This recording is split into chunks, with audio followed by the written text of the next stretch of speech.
hoje eu quero falar com você sobre a necessidade, sobre o privilégio, sobre o quão especial será você colocar na sua pauta, colocar na sua agenda como seu grande projeto, começar um novo tempo.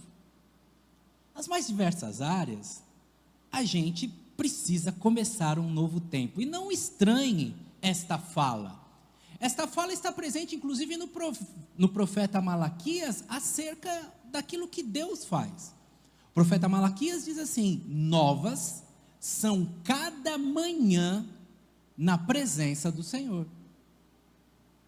Já parou para pensar isso? Que cada um de nós então tem em Deus uma nova oportunidade, novos desafios, novas situações a serem vivenciadas, e também a expectativa que nós sejamos agentes de novidade, porque sobre nós pesa a responsabilidade de fazer um casamento novo. Afinal de contas, qual é o maior de todos os inimigos do casamento, senão a monotonia? Nós precisamos, o tempo vai passando, e numa mesma empresa, você precisa aprender a ser novo num lugar antigo. E a afirmação desta noite, tão importante para todos nós, é que um novo tempo glorifica a Deus. Olha isso que eu estou afirmando para você. Eu estou afirmando para você que quando você muda de fase, o nome de Deus é glorificado. E é glorificado porque você venceu as etapas anteriores, é glorificado porque você manifesta a sua fé, que Deus tem coisa boa pela frente, é glorificado porque você pega o touro pela unha, assume aí a responsabilidade de brigar contra situações e de ser, por que não dizer, um sócio de Deus. Para usar a palavra bíblica, o termo que a Bíblia usa, um cooperador de Deus naquilo que Deus quer fazer. Deus quer inaugurar novos tempos na nossa vida, novos tempos na nossa fé, novos tempos nas nossas relações. Novo tempo traz novos sentimentos, traz nova disposição, nova alegria. E olha, essa questão do novo tempo, ela é a consagração de uma grande vitória. Eu não sei para qual time você torce, mas eu já vi essa canção cantada em muitos estádios diferentes. Eu já vi essa canção sendo entoada por torcidas de cores diferentes, quando no final do campeonato, quando a sua pontuação é favorável e todas as coisas já estão bem desenhadas, a velha canção é entoada pela torcida organizada. Ai, ai, ai, ai, tá chegando a hora. Você conhece essa música? Essa música é um sinal de quem já está seguro da vitória, de quem já está vibrando porque cumpriu a missão, porque fez aquilo que tinha que fazer. Joguinho por joguinho, foi juntando seus pontos, partida por partida, foi enfrentando adversários, e quando essa canção é entoada, é sinal de que muitas barreiras foram vencidas, muitos inimigos foram transpostos, muitas situações foram contornadas, e agora é correr para a vitória, porque a missão que foi dada foi cumprida, e agora é tempo então de celebração, de conquistar a vitória, de vibrar por se inaugurar um novo tempo, agora um tempo de vencedor, de quem então conseguiu chegar onde deveria chegar. Mas esse olhar de quem viveu bem um tempo, de quem cumpriu as etapas que tinha que cumprir, de quem está feliz porque ultrapassou a barreira, de quem conseguiu chegar além, não é só uma coisa coletiva que a gente grita em torcida, não é só alguma coisa que a gente se abraça, celebra, seja num esporte, seja numa conquista pessoal, seja numa questão de família, que a gente consegue e a gente vibra junto. Essa questão também pode ser feita não só numa explosão coletiva, mas também numa reflexão introspectiva, entrando no silêncio do seu quarto, falando com seu pai que está em secreto, falando num culto de oração de quarta-feira, que sempre é tão vibrante aqui na igreja, que a gente tem sempre a oportunidade de ter testemunhos, de gente que trouxe um assunto para oração, e na outra semana traz o testemunho que Deus entrou com providência e contornou aquela situação. Sim, pode ser vibrado, explodido, cantado, mas pode ser sussurrado, pode ser fraseado numa oração, pode ser compartilhado com gente mais íntima, sentado ali conversando, pode ser algo mais discreto, e esta continuidade de vencer etapas, entender o tempo, inaugurar o tempo, um novo tempo de vitórias, que o time faz, que a torcida faz, o Senhor Jesus fez na sua oração, que tem alguns títulos. Há quem chame a oração de oração sacerdotal. Ela está no Evangelho de João, capítulo 17. Por bondade, abra a sua Bíblia, assim como a minha já está aberta, em João, capítulo número 17. A oração sacerdotal de Jesus é uma oração notável, porque ela está dividida em 3 tempos. Um tempo, Jesus faz a oração por si mesmo. No segundo tempo, Jesus faz a oração pelos seus discípulos imediatos, quem estava ali com ele no contexto. No terceiro momento desta oração, Jesus ora por aqueles discípulos que viriam a conhecê-lo no futuro, ou seja, Jesus orou nominalmente por mim e por você. Jesus nos citou na sua oração. É como se ele dissesse, em 2025, lá em Moreira César, terá gente que me ama, Pai.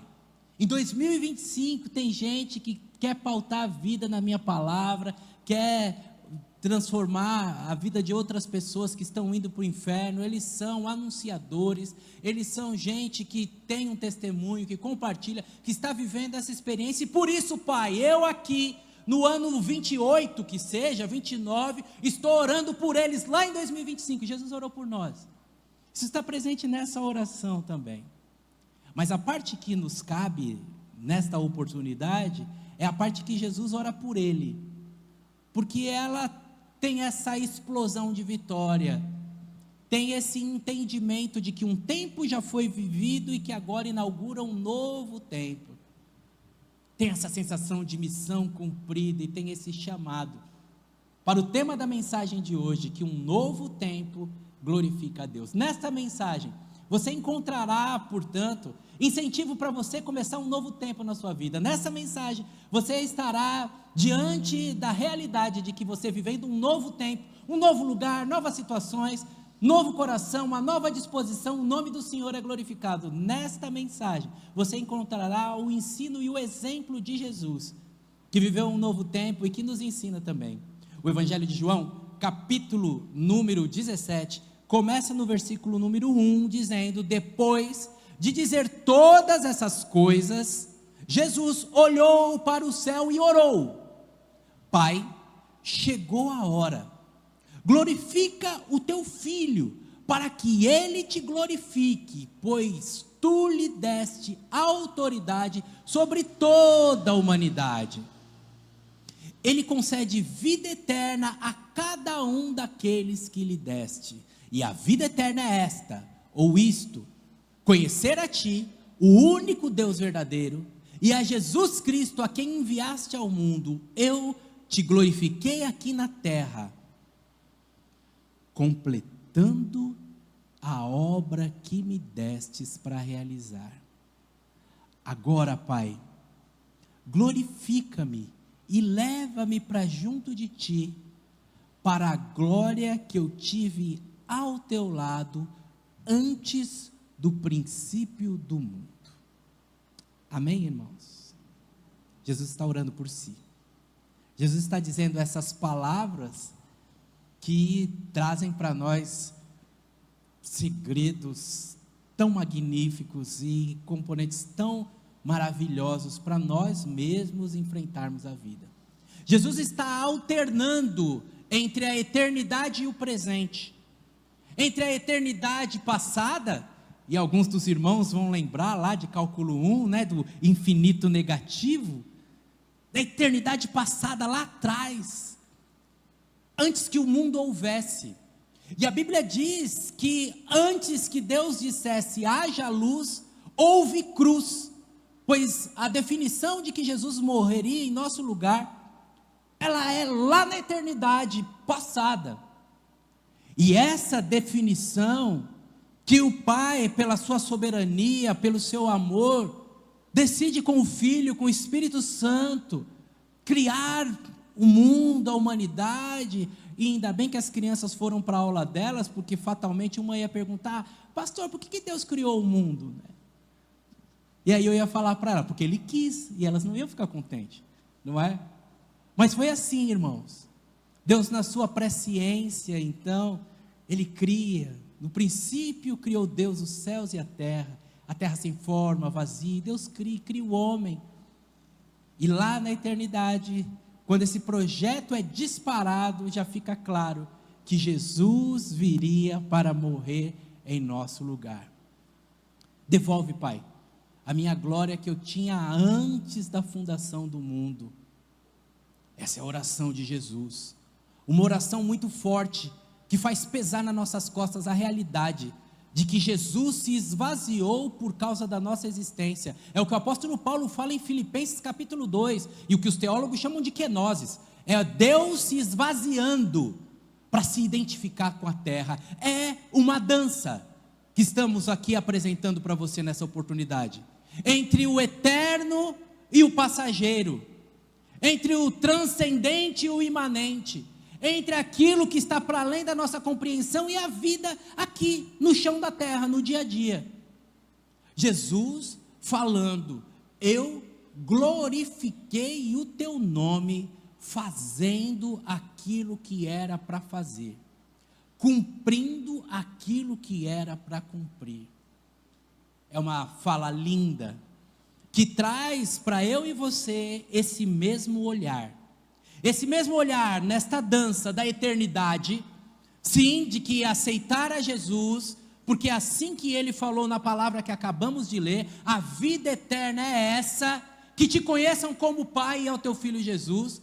A gente aqui nesta oportunidade está sendo convidado a pensar na eternidade, que quando a gente aceita Jesus, abre-se um espaço no céu para nós, na eternidade, mas para pensar aqui no presente também, porque esta é a beleza da palavra de Deus, regras imutáveis, leis que se aplicam aqui, ali e além, ou seja, em Deus nós temos a satisfação e a segurança para a eternidade, mas temos também os princípios que, se vividos aqui, farão a sua vida aqui melhor. Nosso olhar não está só aqui. O próprio apóstolo Paulo disse: se nós esperamos Jesus só para esta vida, somos os mais miseráveis entre os homens. Nosso olhar não está só aqui, mas nosso olhar também não está só além, porque isso era uma coisa de Platão, isso era de achar que o mundo das ideias era melhor do que o mundo da matéria, que o mundo dos anjos era puro, o mundo dos homens é impuro, que as coisas de cima são boas, que as coisas daqui da terra não são. E isso não é o ensino da Bíblia, porque a Bíblia nos ensina que em todas as coisas, nas coisas aqui do dia a dia, quer a gente coma, quer a gente beba, para ficar no texto bíblico, quer a gente faça qualquer coisa, tudo que a gente faz é para a glória do Senhor. Olha, que interessante, eu e você temos vidas que têm o potencial de glorificar ao Senhor. Quem dá aula numa escola estadual, glorifica ao Senhor dando aula. Quem atende um paciente na enfermagem ou no corredor do hospital que seja, glorifica ao Senhor. Você que lava um prato depois do almoço, lava o seu prato, não deixa empilhado na pia, seja homem, ou seja mulher, ou seja jovem, glorifica ao Senhor. E ao mesmo tempo, quando a sua mãe fala assim, parece que não tem mão, não consegue lavar um prato, você está deixando de glorificar o Senhor. Essa fala de que aquilo que a gente faz glorifica o Senhor, pode parecer uma fala um pouco estranha, porque a Bíblia chama Deus de toda a glória, e eu não estou aqui para confundir você, eu estou aqui para explicar a Bíblia. Como que o Deus que tem toda a glória pode ter glória acrescida a Ele? Como que o Deus de toda a glória pode precisar que a gente dê glória para Ele? Ele não precisa que a gente dê glória para Ele, mas Ele se alegra em ser glorificado por nós. Quando nós glorificamos ao Senhor, o Senhor não se torna maior. Seria como você pegar um conta-gotas e dar uma gota de água no oceano. E olha que o oceano é finito. Mesmo o oceano sendo finito, se você jogar um copo de água no oceano, não muda em nada o volume do oceano. Por quê? Porque infinito mais um é igual a infinito. Não tem. A gente não acrescenta nada em Deus, mas a gente acrescenta em nossas vidas quando a gente glorifica a Deus. Quando a gente tem uma vida que glorifica a Deus, a nossa vida faz sentido.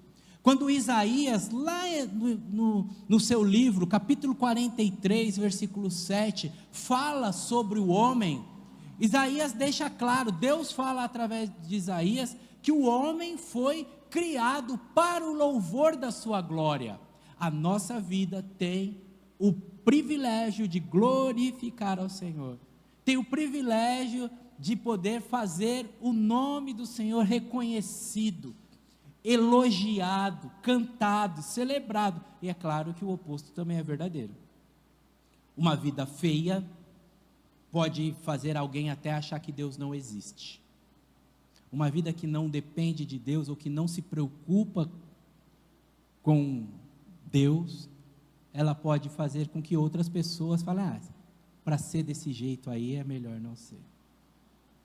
Criados para o louvor da sua glória, nós, mais do que fazer algum tipo de cosquinha em Deus, crescemos como seres humanos, porque exercemos aquilo, fazemos aquilo que nascemos para ser. É possível sim, e Jesus na sua oração deixou claro com todas as letras, eu te glorifiquei fazendo aquilo que era para fazer. Não se perca nessa palavra, não se perca nesse texto bíblico. Desde o capítulo 13, Jesus vem explicando o seu retorno para o Pai, o seu sacrifício em nosso lugar, o fato dele derramar o sangue em nosso lugar, o cumprimento das palavras proféticas de João o Batista, dizendo, eis o Cordeiro de Deus que tira o pecado do mundo, e ele vem explicando como é que ele tiraria o pecado do mundo. E se você se lembrar da mensagem de domingo passado, você se lembrará que Jesus acelerou os discípulos para ir embora, em Marcos capítulo 6, porque ele estava num momento muito bom, em que as pessoas reconheciam a ele como rei, que as pessoas queriam elevá-lo para o trono, depor o imperador romano e colocar Jesus no trono de Israel. Jesus estava num momento muito bom, mas neste momento muito bom, Jesus nem se acomoda, nem se deixa seduzir, nem deixa seduzir os seus discípulos, pelo contrário, ele sabe que a obra que ele veio fazer era muito maior, e que nenhuma glória humana, nenhuma oferta que se fizesse para ele, poderia substituir o compromisso que ele tinha com Deus. Se você se lembrar, lá em Mateus capítulo 4, o ministério de Jesus começa com Satanás oferecendo coisas para Jesus. Satanás falando assim, eu dou tudo para você, se você prostrado me adorar. Pula desse templo, transforma pedra em pães, vem que eu te dou os reinos da terra. Mas ele não quis os reinos de uma maneira vil, passageira, negociada com o príncipe deste mundo.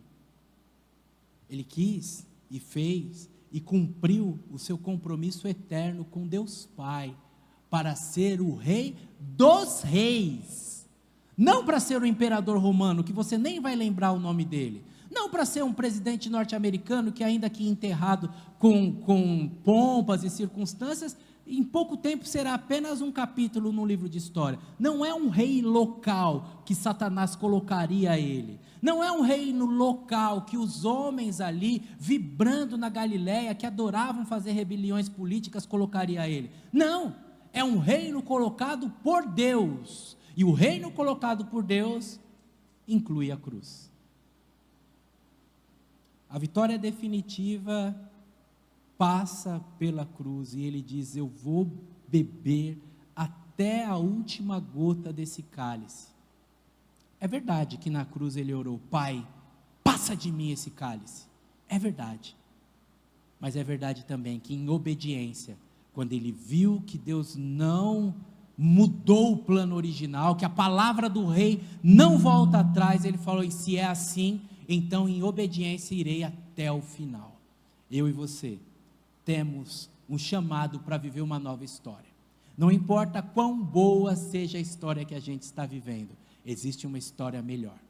Não importa quão celebrado a gente seja, tão reconhecido a gente seja, existe a necessidade dos nossos corações serem sondados, de elevarmos os nossos olhos abertos. Você viu que Jesus orou de olho aberto também?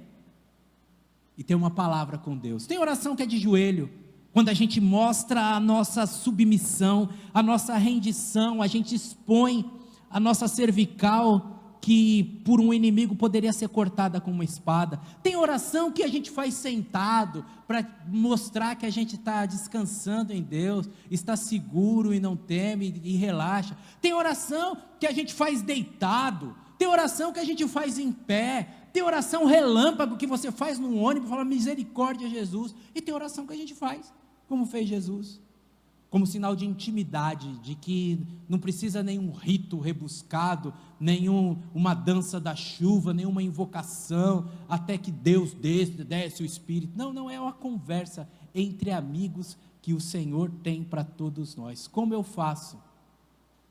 Como eu faço para começar um novo tempo? Já que um novo tempo glorifica a Deus, e eu entendi que eu tenho que glorificar a Deus.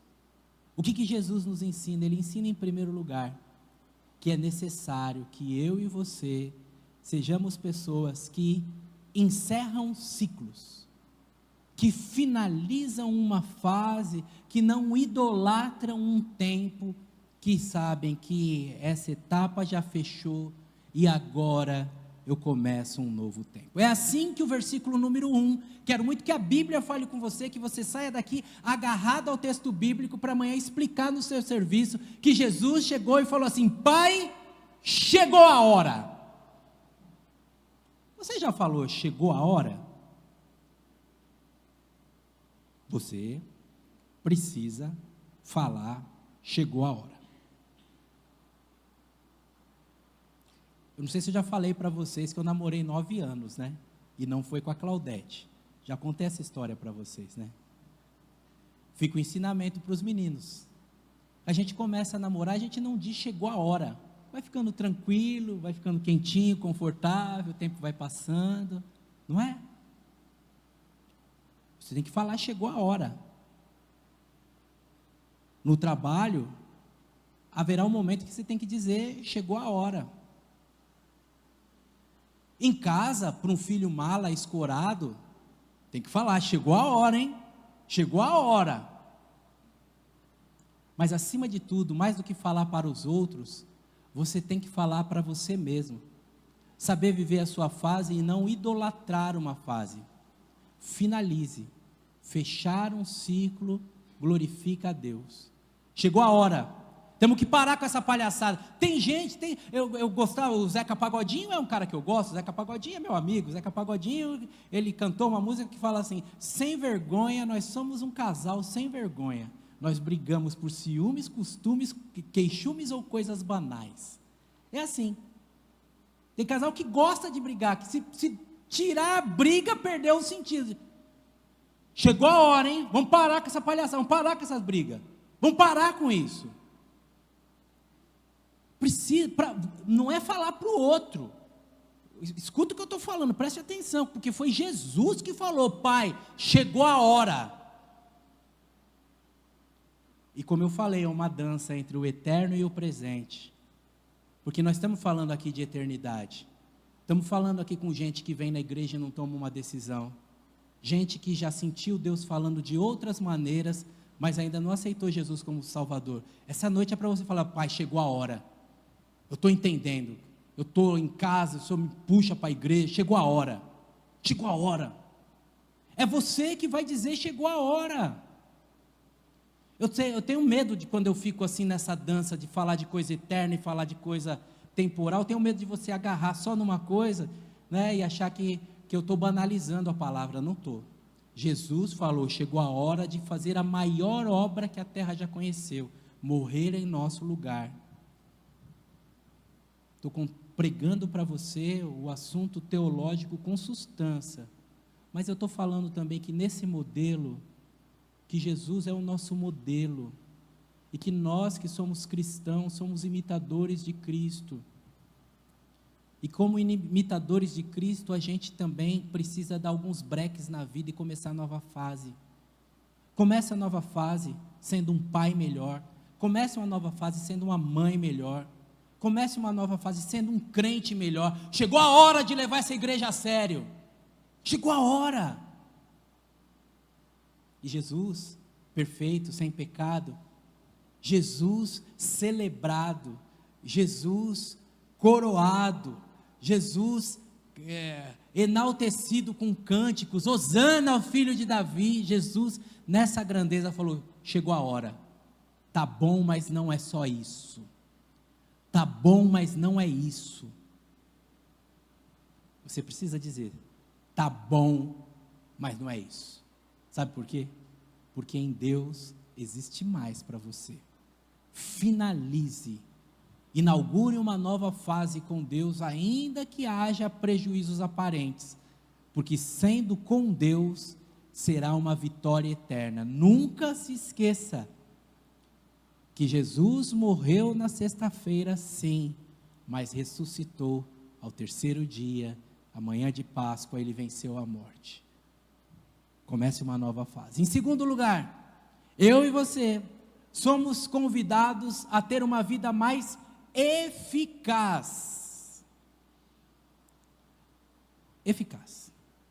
A eficácia é essa condição daquele que faz o que precisa ser feito. E eu amei esse versículo número 4 para você que está com a Bíblia aberta. Eu te glorifiquei aqui na terra, fazendo aquilo que era para eu fazer, completando a obra que me confiastes, se a sua tradução é mais antiga. Quando eu e você fazemos aquilo que é para fazer em Deus, nós glorificamos ao Senhor. E quando a gente faz o que é para fazer, a gente está exercendo essa eficácia, essa grandeza de fazer aquilo que é para fazer. Sabe, meus irmãos, nós às vezes ficamos um pouco frustrados e um pouco perdidos na vida, e isso se dá por você não conseguir identificar o que era para você fazer em Deus. Você vai ver gente no meio de situações muito ruins, no meio de selva, feliz da vida. Você pode buscar, já partiu algumas décadas, mas você pode buscar imagens de Madre Teresa de Calcutá, feliz, limpando a lepra ali, cuidando dos leprosos, feliz. Mas a senhora não quer, a senhora é prêmio Nobel, tem uma condição, vamos dar um ministério. Não, eu quero limpá-la. Mas por que você está feliz? É porque eu estou fazendo aquilo que é para eu fazer. Pessoas felizes fazem aquilo que é para fazer. Durante muito tempo eu fico brigava há mais de uma década atrás com o Abu Janra, e agora eu continuo brigando com o Marcelo Tais por causa da pergunta que eles fazem no programa. O programa Provocações, eles terminam com a pergunta: o que é a vida? Parece uma pergunta fácil, não é? Mas é difícil. Eita, todo mundo se enrola. Vai professor, vai religioso, vai ator, vai cientista, todo mundo se enrola para responder. E eu fico sempre, Igor, bolando uma resposta. Falo assim: se esse cara perguntasse isso para mim, o que é a vida? Pensa aí a sua resposta, a minha resposta já está elaborada.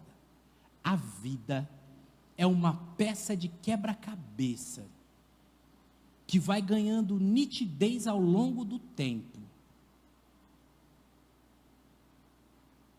Essa minha afirmação esconde 3 verdades.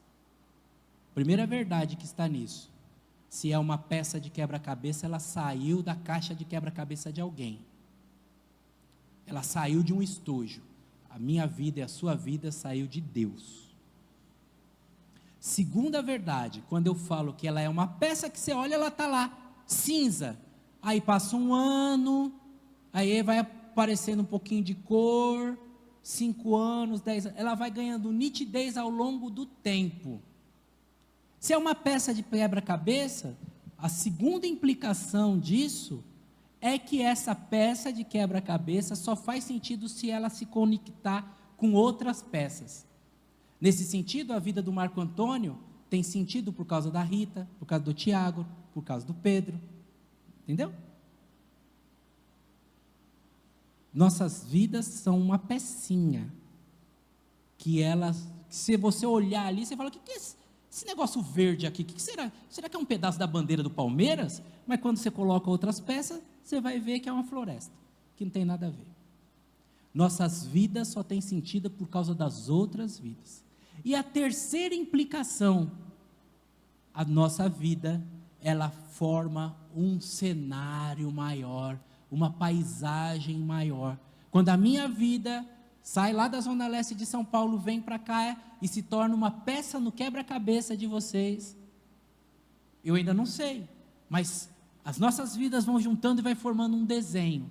E esse desenho lá na frente alegra a Deus, que é o dono do quebra-cabeça. O que isso tem a ver? Tem a ver com a afirmação de Jesus: eu te glorifiquei fazendo aquilo que era para eu fazer, me encaixando no lugar que era para encaixar, ajudando todo o desenho ter forma em volta. A sua vida passa por isso, e a sua paz, a sua alegria, a sua satisfação é olhar para alguém e falar: eu sou uma peça no seu quebra-cabeça, eu quero ajudar a sua vida a ter sentido. Eu sou uma peça no seu quebra-cabeça, eu quero ajudar as coisas a ficarem mais claras. E às vezes essa peça no quebra-cabeça é tão passageira, né? Um socorro na rua, uma pessoa que cai de bicicleta, você para o carro, ajuda ali. Você foi uma peça num quebra-cabeça maior. Eficácia: eu te glorifiquei fazendo aquilo que era para fazer. Você está fazendo aquilo que é para fazer? Você tem essa paz? Ou você vai olhar para trás e vai falar assim: caramba, joguei minha vida fora, hein? É um risco, mas se você estiver em Deus, a vida vai fazer todo sentido. Esse quebra-cabeça vai formar uma figura linda. Todas as pecinhas que estão à sua volta vão se sentir contempladas ali, e tudo vai fazer um desenho maior. Em terceiro lugar, Jesus termina esse bloco, ou caminha para o final desse bloco, mostrando que ele vê um novo futuro. E esse novo futuro, ele pede para o Pai: Pai, leva-me para junto de Ti. Tem um lugar para onde eu quero ir. Entende? Como a coisa é crescente, como a coisa vem então de falar: chega, acabou, veio até aqui, chegou a hora, estou em paz, fiz o que eu tinha que fazer, agora estou em condição de viver uma nova fase, viver o céu. Leva-me para junto de Ti, é para o céu. Jesus está sentado à destra de Deus. O que eu estou chamando para você essa noite, estou chamando você essa noite exatamente para isso. Para você, nas bagunças da vida, nas coisas que estão erradas, você dizer: chega. Para você abrir o olho e falar: caramba, eu tenho que fazer o que é para eu fazer. O que é para eu fazer? Agora, Deus, agora eu estou fazendo o que é para fazer, estou pronto para ir para uma nova fase. Estou chamando para você para fazer isso num nível micro, no seu casamento, no seu trabalho, nos seus estudos. Chega, não vou ser mais um aluno meia boca que fica distraído, agora eu vou me concentrar, vou fazer o que eu tenho que fazer, e agora tem novas oportunidades para mim na frente. Estou chamando você para fazer nesse nível rasteiro, micro, pequeno. casamento, do trabalho, dos estudos, da vida, dos esportes, mas estou chamando você também para fazer no nível macro. Sabe por quê? O nível macro é você falar assim, ó, chega de viver essa vida pequena, essa vida de medo sem Deus. Eu ouvi um pastor falar essa noite que Davi compôs um salmo que dizia assim: tirou-me do lamaçal do pecado e firmou meu pé sobre a rocha.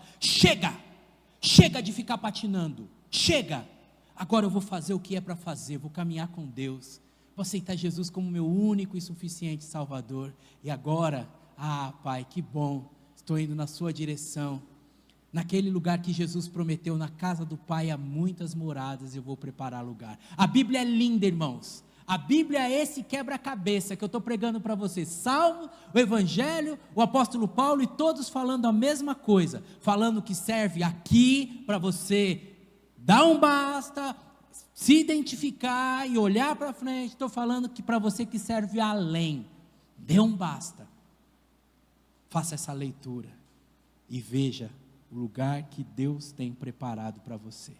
Um novo tempo glorifica a Deus. Se você nesta noite disser: Deus, eu quero viver um novo tempo, essa palavra sua no seu coração em silêncio já glorificará a Deus. É como se Deus olhasse dos céus e falasse assim: é isso, filho, é isso, eu te criei para coisas novas. Novas são cada manhã na presença do Senhor. Eis que tudo se faz novo, as coisas velhas ficam para trás. Deus criou você para o novo. Não fique aquém disso. Não abra mão disso. Não renuncie a este privilégio. Como que eu posso glorificar a Deus? Uma vida vivida com Cristo glorifica a Deus. Viver com Cristo é inaugurar um novo tempo. Poderíamos falar dos apóstolos em Atos, saindo de uma cidade para outra, sempre um novo tempo, sempre um novo tempo. Um novo tempo glorifica a Deus. Uma vida bem vivida com Cristo glorifica a Deus. Feche o ciclo, termine o que você começou, faça o que você tem que fazer, o que você nasceu para fazer. Olhe para frente, assim como Jesus agora está à direita de Deus. Pai, devolve a minha glória, e o Senhor foi glorificado. Sim, aquele que foi manifestado na carne, pregado entre os anjos, pregado entre os gentios, crido no mundo, foi glorificado, recebido na glória. Há um lugar para você em Deus também. Você quer glorificar a Deus? Inaugure um novo tempo. Vamos orar? Baixe a sua cabeça por bondade.